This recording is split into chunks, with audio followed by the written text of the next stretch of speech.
xam nekk moo di El Malick Ndiaye d'après la une du journal L'Observateur Arfan, marché des véhicules, suukaru koor et appui tabaski, le silence pesant de El Malick Ndiaye mënuñoo comprendre li tax El Malick Ndiaye ba tey waxagul foofu si waano que li nga xam nekk moo di accusation yi nga xam ni itam ñu koy daal di teg si kawam, surtout mu jógee si kawam ku si mel ni ki nga xam nekk moo di Guy Marius Sagna.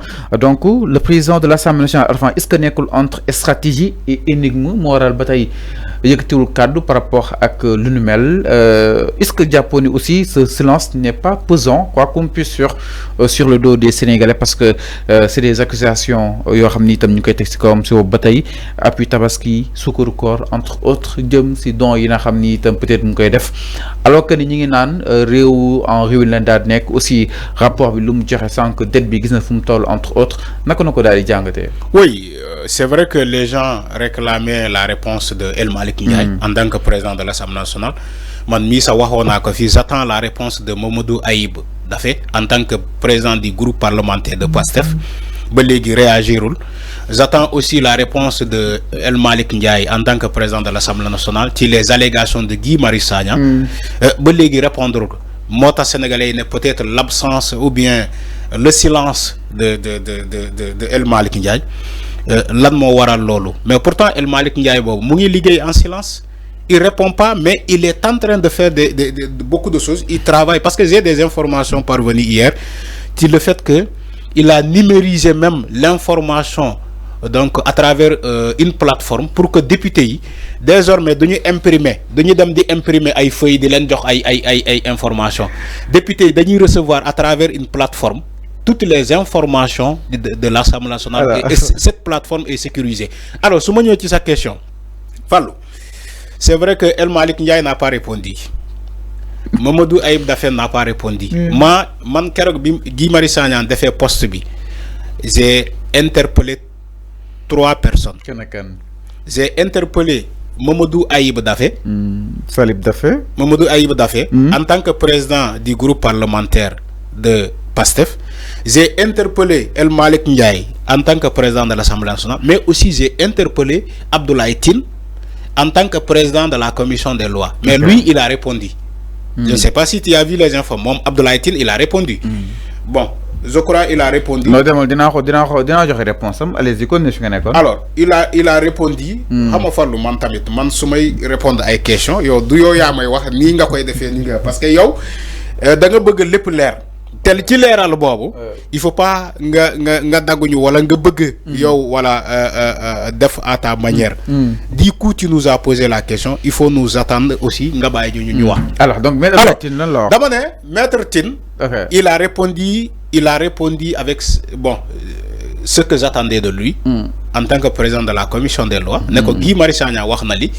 Guy Marius Sagna qui fait partie d'une commission, il a décidé de parler ouvertement et ne pas régler ce problème à l'interne. Maître Tal a dit à l'Assemblée nationale, il dit, le président de la commission des lois est porte-parole de PASTEF. Attends, il est le porte-parole aussi de PASTEF à l'Assemblée nationale. Il dit, il rejette donc les accusations de Guy Marius Sagna et assure qu'il y a bel et bien rupture et que l'Assemblée nationale n'est pas gérée de manière opaque par rapport à ce que Guy Marius Sagna veut faire croire aux Sénégalais. Maître Abdoulaye Tine, il a dit l'Assemblée nationale, il y a bel et bien rupture là-bas. L'Assemblée nationale aussi n'est pas gérée de manière opaque. Mais enfin, nous aussi de manquer de solidarité parce que de plus en plus après chaque sortie, c'est des attaques sur Guy Marius Sagna. Ce manque de solidarité, comment est-ce que tu peux l'analyser, Alphon? Oui, Guy Marius Sagna, mon Dieu que manquer de solidarité. Parce que quand il fait partie d'une commission, mais non. Mais il faut nga nangul ko quand même. Warul jaawale liggéey député ak liggéey activiste. Mom day bolé ñaari. Yaramam bu tangé rek sama xarit la Guy Marius Sagna. Yaramam bu tangé rek day bolé ñaari liggéey activiste ak député. Député bo bokké ci commission amna yo xamanté doko wax. Il faut régler d'abord au niveau interne de la commission. Parce qu'il y a les travaux de commission. Pourquoi tu ne soulignes pas ce débat-là là-bas? les travaux de commission yow tu te démarques moom mu démarqué wu pour génne postom di naan way lii am na lii ma suukaru koor xaw ma lan am na ba pare nga ñëw ci les rapports trimestriels nga ne non ci la commission dont je fais partie man Guy Marius Sagna yow ngay kaas ci commission boo xamante ne yow bokk na ci ñu koy dawal yow da ngaa xas sa bopp nga xas di yow dafa mel ni yow Fallou nga jur doomu tey éduqué wu ko ci biir kër gi au lieu que nga éduqué sa doom ci biir kër gi yow nga xaar ba ci penc mi pour éduquer ko nga ne ko yow da ngaa réew yaroo mais yow sa bopp ngay xas xale bi kan moo ko war a éduquer du yow boo nee sa doom ci penc mi yow yaroo kenn yaru la da ngaa réew mais sa bopp ngay xas. C'est ce que Guy Marius Sagna est en train de faire aujourd'hui lui qui fait partie des commissions là mu jóg ci kaw di wax di xas commission yooyu alors que lui il fait partie boppam lay xas bi boppam lay xas. mais enfin. moo tax ma ne la day jaawale liggéey député ak liggéey activiste. Guy Marius Sagna n'est pas aujourd'hui cet activiste là je suis désolé parce que il a un mandat il est mandaté. Non. Si il a un mandat. Activiste là. Non, il peut pas être activiste et député. Comment ça? Non, soyez sérieux. Mais activiste là. Oui, d'accord. N'est que député parce que mais c'est un député du peuple. Tous les députés sont les députés du peuple. Rectifie, Fallou.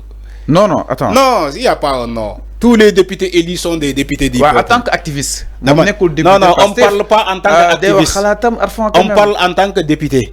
Il ne doit pas parler en tant qu'activiste. Là où je ne suis pas d'accord. C'est là où je ne suis pas d'accord. Donc, il doit parler... en tant que député. C'est obligatoire. Un responsable député. Un élu du peuple. Sous les conventions de Pastef. Non, c'est pas comme ça. Ok.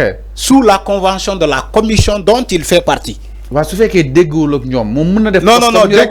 pas comme ça. Non. Il faut arrêter de dire ce fait que dégoul ak ñom. Dédé, c'est pas comme ça. Damane, à l'Assemblée nationale, il y a des travaux de commission.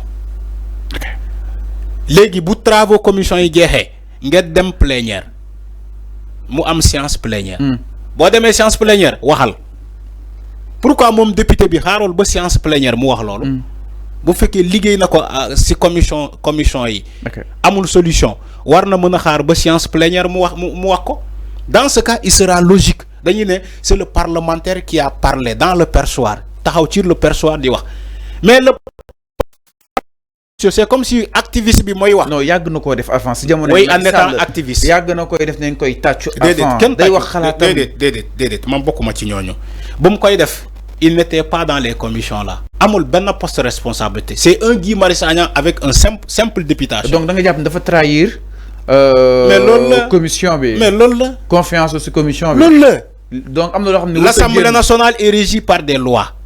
Est-ce que xam nga ni Assemblée nationale bo défé ki dañuy sanctionner Assemblée? Est-ce que xam nga loolu? La commission de discipline. Est-ce que xam nga commission de discipline mu ngi Assemblée nationale? Est-ce que xam nga loolu? Je te pose la question. Est-ce que xam nga ni que Assemblée nationale dafa am commission de discipline buy sanctionner ci ay erreurs yu melni? Waxuma ni que Guy Marius Sagna war nañu ko sanctionner, waxuma loolu de.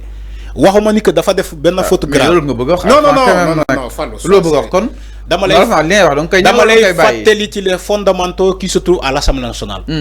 Waxuma la ni Guy Marius Sagna a fait une faute grave. Waxuma loolu. Dama né au sein de l'Assemblée nationale, il y a une commission des lois, il y a beaucoup de commissions, il y a aussi une commission de discipline. Buy sanctionner ci ay délits, ay fautes graves, ay fautes kii ni. Moo tax ma ne la loolu lu jara fàttali la damay fàttali donc Guy Marius Sagna en tant qu'activiste il peut se permettre d'aller faire son travail d'activiste. Guy Marius Sagna en tant que député bi nekk dans les commissions le secret de l'Assemblée nationale yow boo ko naree wax si tu n'es pas d'accord ci benn méthode à l'Assemblée nationale da ngay xaar séance plénière nga taxaw ci perchoir bi nekk na man lii ak lii d'accord ma kaas naa ko ci commission. da ngeen bëgg ne kon député kaas naa ko ci commission des lois yi ba sonn ni kon député waru ñoo wax exactement sur la presse. Non waxuma loolu Fallou. Il faut écouter ce que je dis. Dama ne Guy Marius Sagna qui non waxuma lolu Fallou. Toi aussi il faut arrêter. Non da nga né naka waxé si plénière yi concrètement. dama né Guy Marius Sagna. waaw su ko si laajee Arfan léegi loo bëgg mu tontu. Guy Marius Sagna qui travaille dans les commissions. bu fekkee loi bu mel nii wala lu mel nii war na ko mën a casser ci commission yi. actualité la Arfan. non loolu du actualité génneel fi ba ne 50 millions yi actualité la. kan moo wax actualité. 50 millions yi lii guy laajoon nañ ko sa koor ga mu ne du si waxagum. Arfan laajoon nañ ko war fu mu ne du si waxagum. tey la si soog a mën a wax lan mooy actualité. 50 millions yi coow li nekkoon na fi mooy auto 50 millions ba ñoom Moustapha Diop ñëpp ni d'accord ñu si. oui loolu actualité la actualité la moo tax ñu laaj ko. non waxuma 50 millions auto yi. man waxuma loolu. comme si lii bi si suukaru koor bi ngay wax. non waxuma ci suukaru koor. moom yooyu la wax Arfan suukaru koor beeg 50 millions yi il faut écouter ce que je dis. Il a parlé des rapports du dernier trimestre de 2024. Et du premier trimestre de 2025 qui sont tardés à sortir. Il dit même dans la commission dont man Guy Marius Sagna je fais partie. da doon laaj rek kañ la koy génnee Arfan da doon laaj rek. ñu nangul ko alors ñu évoluer ba tey Arfan si loolu léegi itam du côté de la régie ginnaaw loolu Arfan ju daal di ñëw si ba tey si wàllu woowu noonu.